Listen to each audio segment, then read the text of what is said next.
повінь в межах русел рік Урал, Волга, Тобол і так далі в різних частинах Росії. Вони стають все серйознішими і бачимо, що вода піднімається все вище і вище. І зараз критична ситуація не лише в Орску, який серйозно затопила ріка Урал, але й в Оренбурзі. Це ще більше місто, приблизно на 500 000 населення, і воно нижче розташовано по течії ріки Урал, яка впадає в Каспійське море, одна з найбільших річок цього регіону, і взагалі на Росії, скажімо так.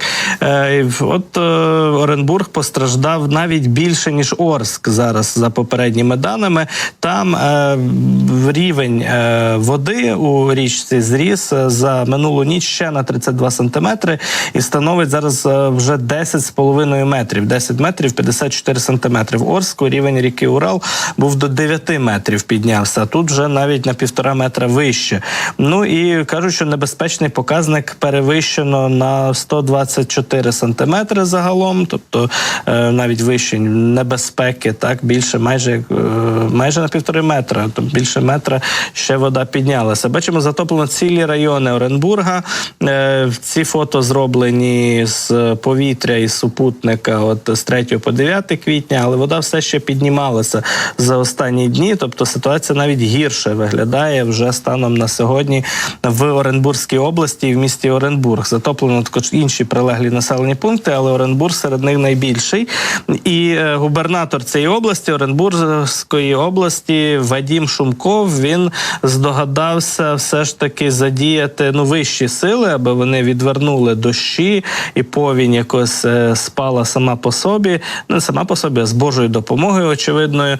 І врятувати Оренбург він вирішив іконами. Він от підняв у повітря гелікоптер, посадив у нього якихось попів православних, роздав їм ікони, і от вони читають молебні, різноманітні там молитви, махають кадилами і от возять ці якісь, на їхню думку, священні ікони над Оренбургом, над річкою Урал, аби вода відійшла, аби вода, може, розійшлася, як то в Старому Завіті Мойсей різноманітні чудеса влаштовував, то от, напевно, Шумков вирішив претендувати на звання місцевого Мойсея і врятувати в такий спосіб Оренбург своїми молитвами. Побачимо, чи подіє, але, в принципі, метод не новий. Російські губернатори часто до нього вдаються. Ми пам'ятаємо, що коли почали дрони прилітати по Санкт-Петербургу, то місцевий губернатор Біглов теж до такого трюку вдавався. Тобто він теж брав ікони, сідав у гелікоптер чи то літак і облітав Санкт-Петербург по колу з молитвами, з священниками місцевими, якимись там високого сану понабирав, не знаю, єпископів чи кого, і от з ними намагався якось створити такий омофор, такий божественний над Санкт-Петербургом, аби він захищав місто від дронів. В цьому випадку ми бачимо, що подібна така модель поведінки, тактика, от спроба вберегти Оренбург уже від води починає активізовуватися, так, починають її задіювати місцеві органи влади.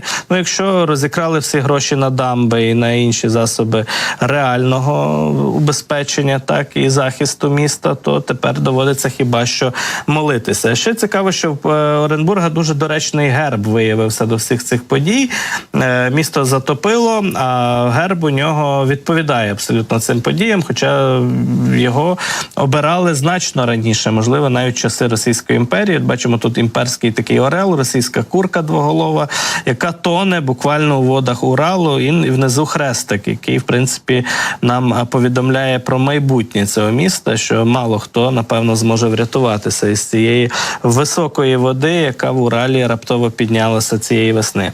Отже, поки Росія тоне, ми, в принципі, можемо, власне кажучи, трохи більше зайнятися своїми справами, обговорити свої проблеми, а там можуть, принаймні, частина росіян відволічатися на свої проблеми, от, принаймні, в Оренбурзькій області. Але знаємо, що вода піднімається також і поблизу інших російських міст, таких як Курган, Тюмень, і сподіваємося, що цих проблем у росіян стане найближчим часом все більше і більше, а вода буде лише підніматися.